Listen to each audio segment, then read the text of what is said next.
नमस्कार दोस्तों, हम 3 सभ्यताओं का अध्ययन कर चुके हैं।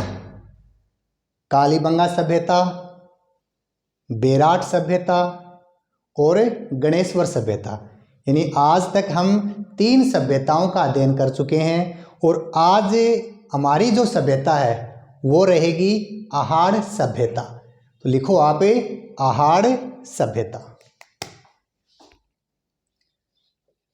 आहाड़ सभ्यता।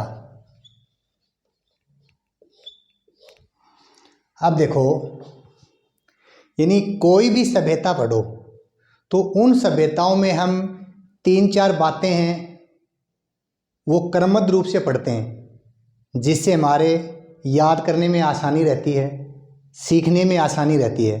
तो कोई भी सभ्यता पढ़ो तो उनमें हम सबसे पहले क्या पढ़ते हैं?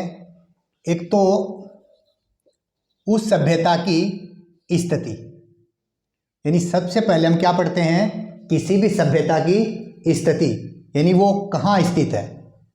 फिर नदी, यानी कोई भी सभ्यता है वो किस नदी के किनारे है। तो सबसे पहले हम पढ़ते हैं सभ्यता की स्थिति के बारे में। उसके बाद में नदी, यानी वो सभ्यता कौन सी नदी के किनारे है। इसके बाद में उपनाम, फिर पढ़ते हैं खोजकर्ता, फिर हम पढ़ते हैं उत्खनन, पुनः उत्खनन, और लास्ट में हम पढ़ते हैं विशेषताएं। और विशेषताओं का यहां से अर्थ है अवशेष, यानी साक्ष्य। तो जो आहाड़ सभ्यता है ये कहाँ स्थित है? यानी जो आहाड़ सभ्यता है ये कहाँ स्थित है?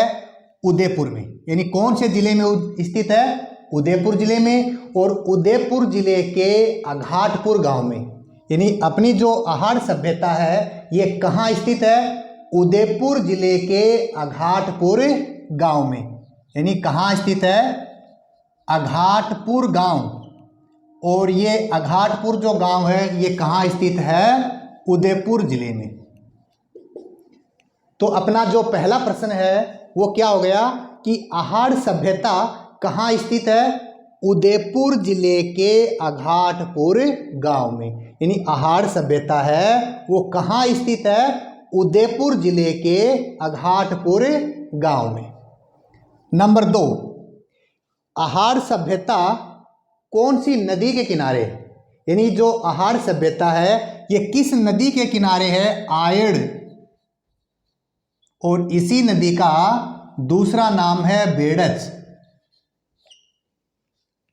यानी आहाड़ सभ्यता है वो कौन सी नदी के किनारे है? आयड़ या बेड़च। देखो, नदी एक है लेकिन नाम अलग अलग है, आयड़ या बेड़च। एक बार इनके बारे में देखो थोड़ा सा कि जो आयड़ या बेड़च नदी है ये है अपना उदयपुर जिला। ये राजसमंद, भीलवाड़ा और चित्तौड़। यानी आयड़ या बेड़च नदी। एक बार थोड़ा सा इनके बारे में अध्ययन कर लो। बाकी इन नदियों के बारे में हम विस्तृत रूप से जो अध्ययन है वो करेंगे राजस्थान का भूगोल में। तो देखो, ये अपना कौन सा जिला हो गया? ये है उदयपुर जिला। ये राजसमंद जिला, ये भीलवाड़ा, और ये अपना कौन सा जिला हो गया? चित्तौड़। उदयपुर, राजसमंद, भीलवाड़ा, चित्तौड़।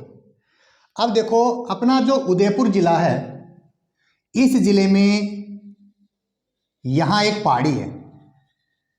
यानी उदयपुर जिले के अंदर एक पहाड़ी है और इस पहाड़ी का क्या नाम है? गोगुंदा।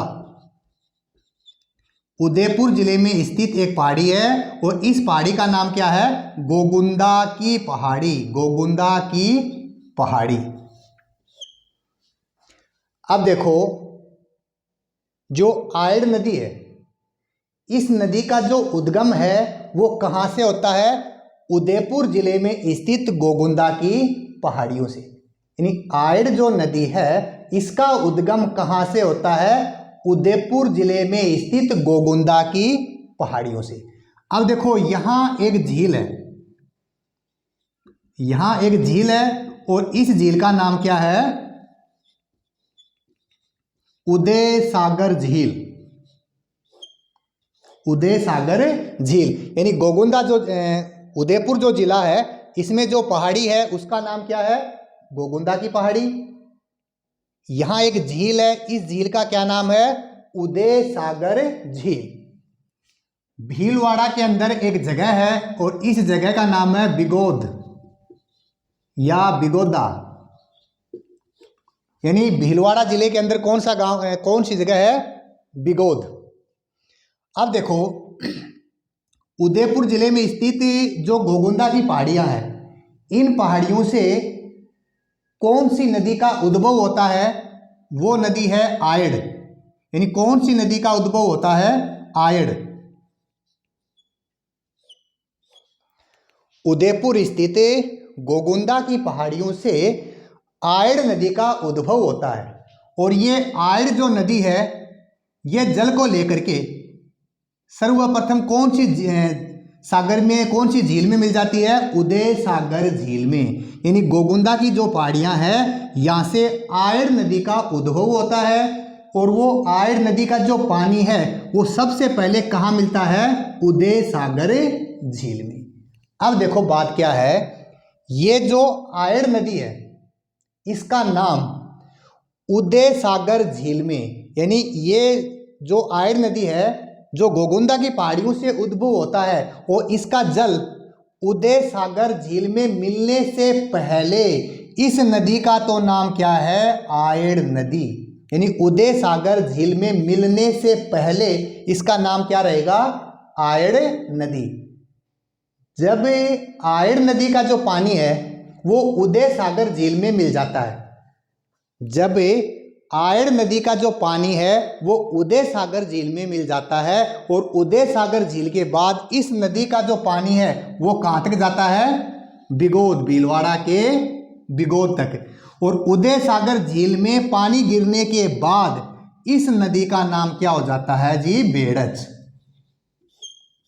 तो ये कॉमन सी बात ध्यान रखना है कि उदयपुर जिले में स्थित गोगुंदा की जो पहाड़ियां हैं, इन पहाड़ियों से आयड़ नदी का उद्भव होता है और ये जो आयड़ नदी है अपना जल लेकर सबसे पहले कहाँ मिलती है? उदय सागर झील में। और उदय सागर झील में मिलने से पहले इस नदी का नाम क्या रहता है? आयड़। और उदय सागर झील में पानी मिलने के बाद इस नदी का नाम क्या हो जाता है? बेड़च। तो आयड़ या बेड़च जो नदी है, इस नदी के किनारे कौन सी सभ्यता है? वो है आहाड़ सभ्यता। तो ये बात ध्यान में रखनी है। तो आहाड़ जो सभ्यता है ये कहाँ स्थित है? उदयपुर में। और कौन सी नदी के किनारे है? आयड़ या बेड़च। फिर देखो उपनाम, ये क्वेश्चन काफी बार एग्जाम में पूछा हुआ है कि आहाड़ सभ्यता का उपनाम क्या है।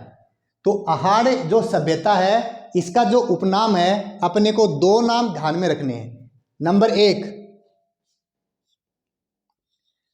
बनास सभ्यता, बनास सभ्यता या बनास संस्कृति। नंबर 2 बेड़च संस्कृति, बेड़च संस्कृति। अब देखो जो आहाड़ नदी है, आहाड़ सभ्यता है, यानी जो आहाड़ सभ्यता है इसके दो उपनाम हैं। नंबर 1 बनास सभ्यता और नंबर 2 बेड़च संस्कृति। और ये दोनों जो उपनाम है बनास संस्कृति या बनास सभ्यता और बेड़ज संस्कृति, ये जो दोनों नाम है ये किसके द्वारा दिया गए थे? ये नाम दिए थे H D Sankalia, H D Sankalia. यानी आहार जो सभ्यता है, इस सभ्यता को बनास सभ्यता या बेड़ज संस्कृति नाम किसके द्वारा दिया गया था? एच डी सांकलिया के द्वारा। फिर देखो खोजकर्ता, यानी आहार जो सभ्यता है, इस सभ्यता के खोजकर्ता कौन थे? तो इस सभ्यता के जो खोजकर्ता हैं वो थे अक्षय कीर्ति व्यास, अक्षय कीर्ति व्यास। आहार जो सभ्यता है, इस सभ्यता के खोजकर्ता कौन है? अक्षय कीर्ति व्यास। और इस सभ्यता की जो खोज है वो कब की गई थी? 1953 में। यानी आहार जो सभ्यता है, इस सभ्यता के खोजकर्ता कौन थे? अक्षय कीर्ति व्यास। और अक्षय कीर्ति व्यास के द्वारा इस सभ्यता की खोज कब की गई? 1953 में। फिर देखो आहार सभ्यता के उत्खनन कार्य, यानी खोजकर्ता पूछे तो क्या करना है? अक्षय कीर्ति व्यास। और इसका जो उत्खनन कार्य है वो किसके द्वारा किया गया था? आर.सी. अग्रवाल। कितने साल बाद? 3 साल बाद, 1956 में। खोजकर्ता अक्षय कीर्ति व्यास, कब की गई? 1956 में। इस सभ्यता का उत्खनन कार्य किसके द्वारा किया गया? आर.सी. अग्रवाल, रतन चंद्र अग्रवाल के द्वारा। और कब किया गया? 1956 में। फिर आहार सभ्यता का पुनः उत्खनन कार्य, इसका जो पुनः उत्खनन कार्य है वो किया गया था एच डी सांकलिया के द्वारा। किसके द्वारा किया गया? एच डी सांकलिया, 1961 में। तो 3 नाम ध्यान में रखने हैं। आहार सभ्यता के खोजकर्ता कौन थे? अक्षय कीर्ति व्यास। खोज कब की गई? 1953 में। इसके उत्खनन जो कार्य है वो किसने करवाया? आर.सी. अग्रवाल ने, 1956। और एच डी सांखलिया ने, 1961। 1953 अक्षय कीर्ति व्यास, 1956 आर.सी. अग्रवाल और 1961 एच डी सांखलिया। फिर देखो अब पढ़ेंगे आहार सभ्यता की विशेषताएं। अर्थात आहार सभ्यता के उत्खनन में कौन कौन से अवशेष या कौन से साक्ष्य मिले, इसकी क्या विशेषता रही, ये देखना। अब देखो आहार सभ्यता के उत्खनन से हमें कौन कौन से अवशेष मिले। नंबर 1, कृषि के साक्ष्य, यानी जो आहार सभ्यता है यहां से किसके साक्ष्य मिले? कृषि के साक्ष्य। देखो हमने कालीबंगा सभ्यता में पढ़ा था कि हल से जुते हुए खेतों के साक्ष्य। तो हल से जुते हुए खेतों के जो साक्ष्य हैं वो तो कहां से मिले थे? कालीबंगा से। और कृषि के साक्ष्य आहार सभ्यता से। तो स्वाभाविक बात है यहां से कृषि के साक्ष्य मिले। अनाज मिला, तो अनाजों को रखने के लिए पात्रों की भी आवश्यकता रही होगी। और अनाज को रखने के लिए यहां से 2 बड़े मर्द भांड मिले। तो एक तो क्या हो गया? कृषि के साक्ष्य। नंबर 2, यहां से 2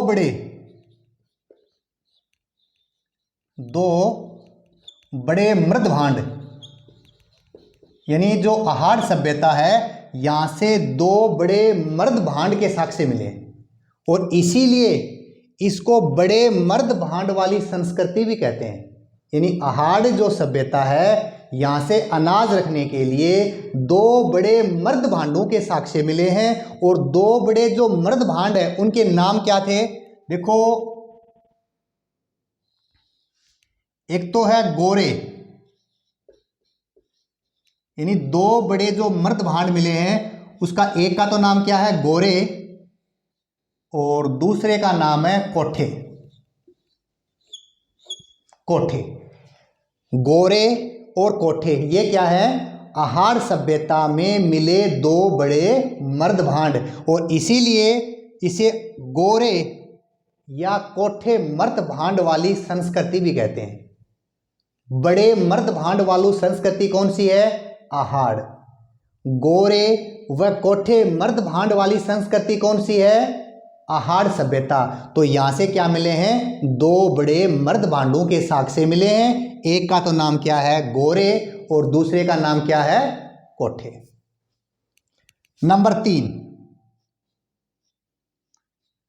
तीन, स्वाभाविक बात है यहां से अनाज मिले, तो अनाज को खाने के लिए उसमें आटे की चक्की की आवश्यकता हुई, तो यहां से क्या मिला? आटे की चक्की, यानी आटा चक्की के साक्ष्य, आटा चक्की के साक्ष्य। नंबर 1 कृषि के साक्ष्य।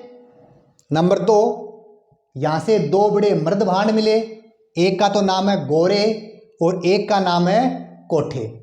नंबर 3 आटा चक्की के साक्ष्य, यानी आटा पीसने वाली जो चक्की के साक्ष्य हैं वो कौन सी सभ्यता से मिले हैं? वो मिले हैं आहार सभ्यता से, आटा पीसने वाली चक्की के साक्ष्य। नंबर 4 एक घर से 6 चूल्हों के अवशेष, यानी एक घर से 6 चूल्हे।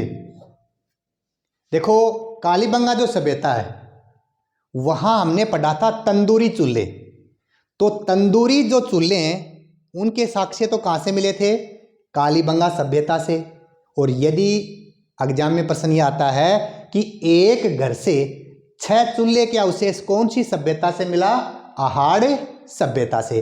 तो देखो एक घर से 6 चूल्हे मिले, फिर इससे कौन कौन सी जानकारियां मिलती है वो देखो।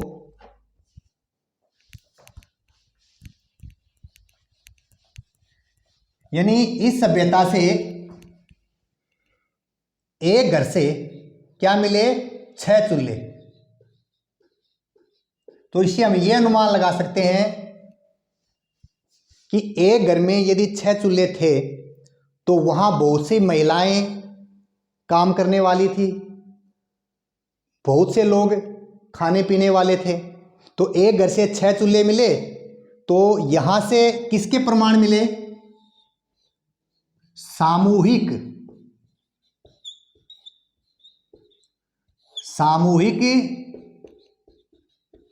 भोजन के प्रमाण।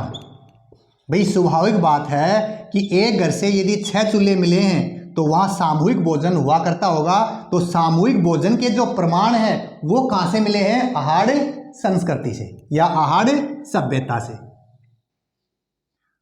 तो एक साथ बहुत से भोजन खाने वाले व्यक्ति हो तो वहां पर व्यक्ति भी काफी होंगे, तो वो परिवार कैसा होगा?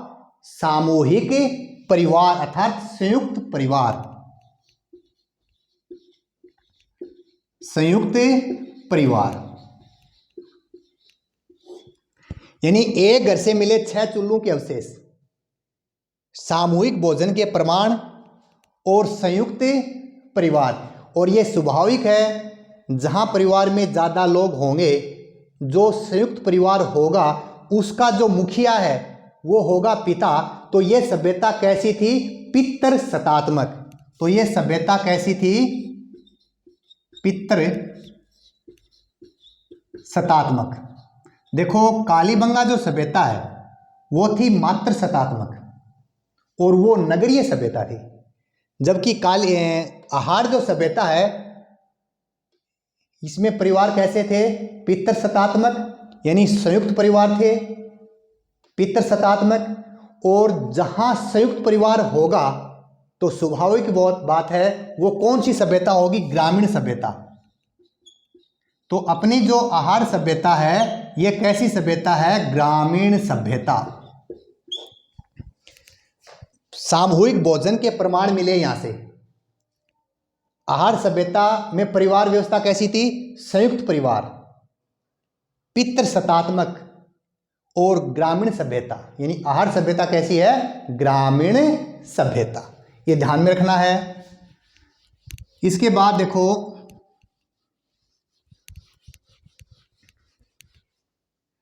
आहार जो सभ्यता है, यहां से 6 तो मिली है तांबे की मुद्राएं और 3 मिली है यहां से मुहरें। यानी आहार जो सभ्यता है यहां से क्या मिली है, 6 तो तांबे की मुद्राएं और 3 क्या मिली है, मोहरें। और काफी बार एग्जाम में प्रश्न पूछा हुआ है कि यूनानी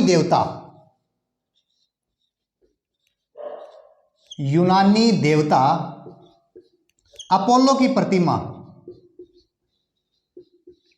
यूनानी देवता अपोलो की जो प्रतिमा है वो कौन सी सभ्यता से मिला, आहार सभ्यता से।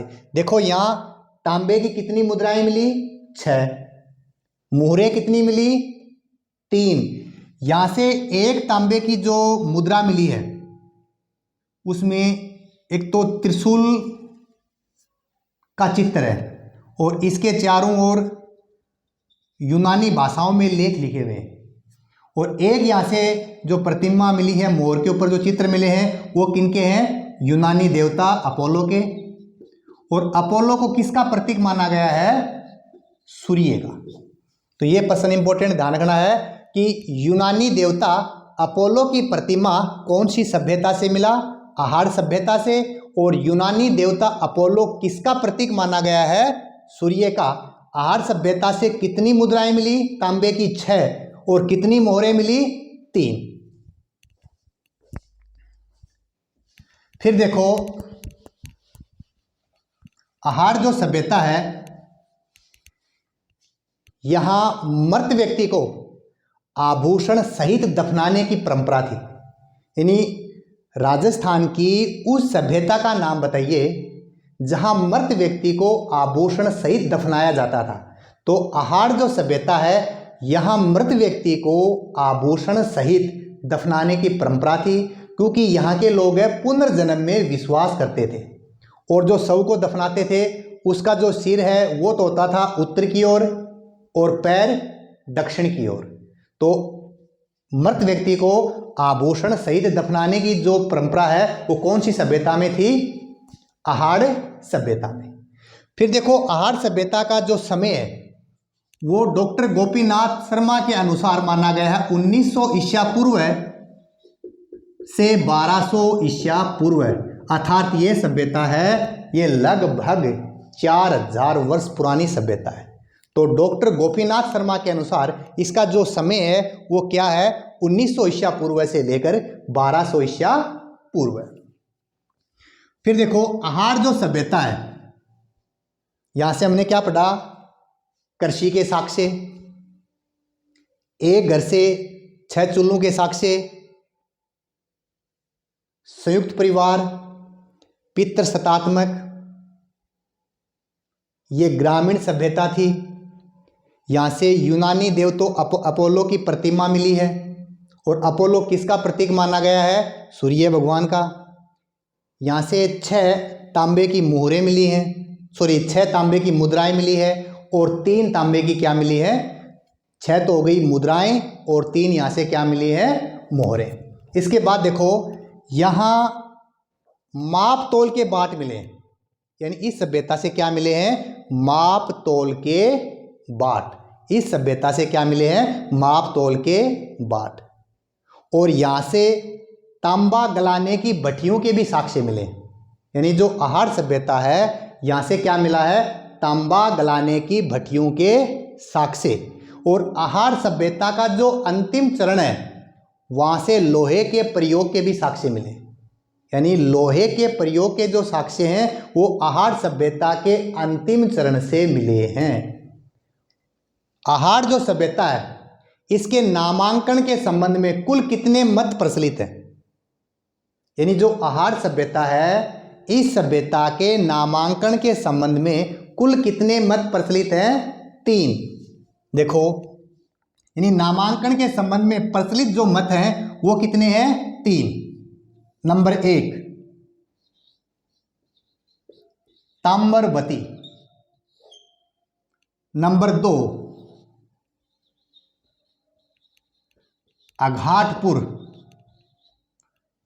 और नंबर 3 धुलकोट। यानी आहार सभ्यता के नामांकन के संबंध में कुल कितने मत प्रचलित हैं? 3। ताम्रवती, अघाटपुर और धुलकोट।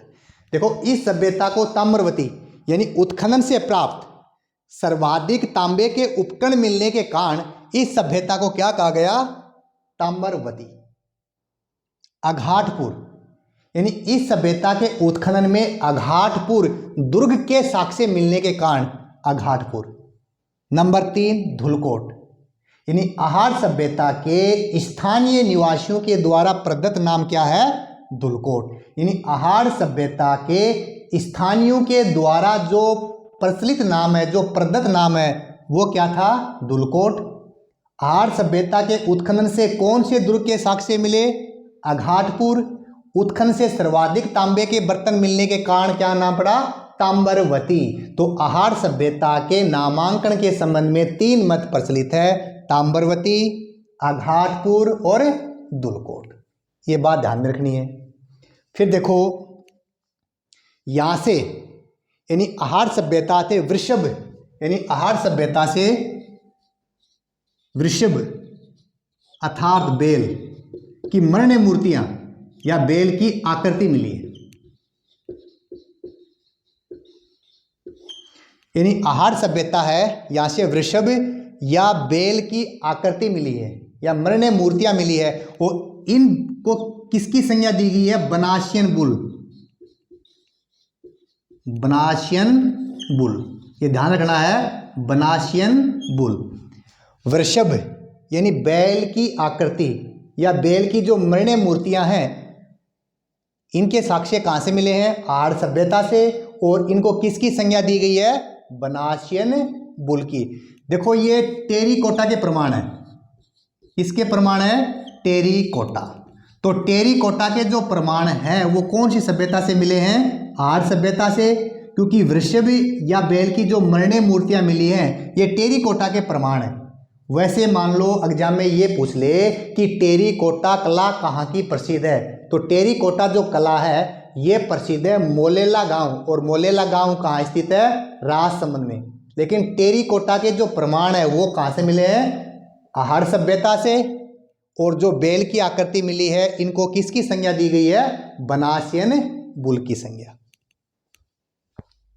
फिर देखो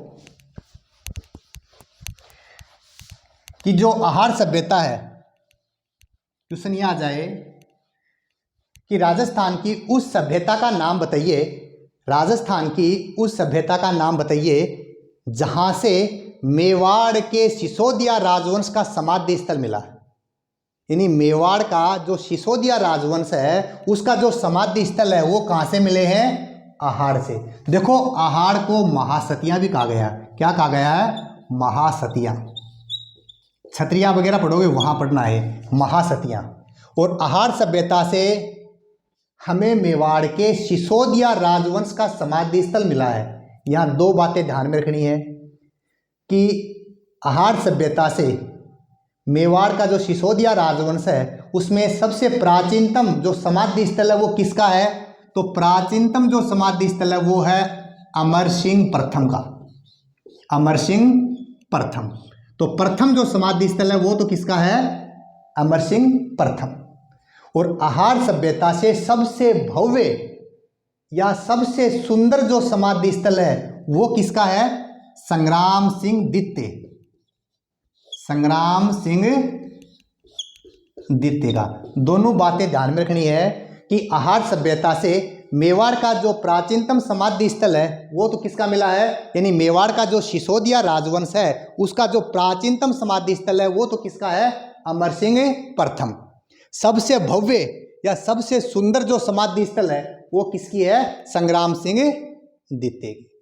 तो ये अपने को बातें ध्यान में रखनी है आहार सभ्यता से। और भाई आपको ये मैटर अच्छा लगे तो इसको सब्सक्राइब किया करो, थोड़ा शेयर भी किया करो। वो रामदेव जी कहते हैं कि करने से होता है, किया करो। और अपने मन में जो भावना है, जो भड़ास है, वो अपने दोस्तों के आगे उगल दिया करो। तो आप जो मन में आए वो अपने यारों के आगे या दोस्तों के आगे उगल दिया करो, थोड़ा शेयर कर दिया करो, थोड़ा लाइक कर दिया करो, जिससे मन का जो तनाव है वो क्या होता है, कम होता है। और उस तनाव से फिर पढ़ाई भी क्या होगी, अच्छी होगी। एक बार मैं किसी हॉस्पिटल के आगे से गुजर रहा था और उस हॉस्पिटल में हार्ट का ऑपरेशन चल रहा था, यानी दिल का ऑपरेशन चल रहा था। तो मैंने देखा उस ऑपरेशन थिएटर के बाहर लिखा हुआ कि खोल देते दिल यारों के आगे, खोल देते दिल यारों के आगे, तो न खुलवाना पड़ता औजारों के साथ। यानी खोल देते दिल यारों के साथ, खोल देते दिल यारों के साथ, तो न खुलवाना पड़ता औजारों के साथ।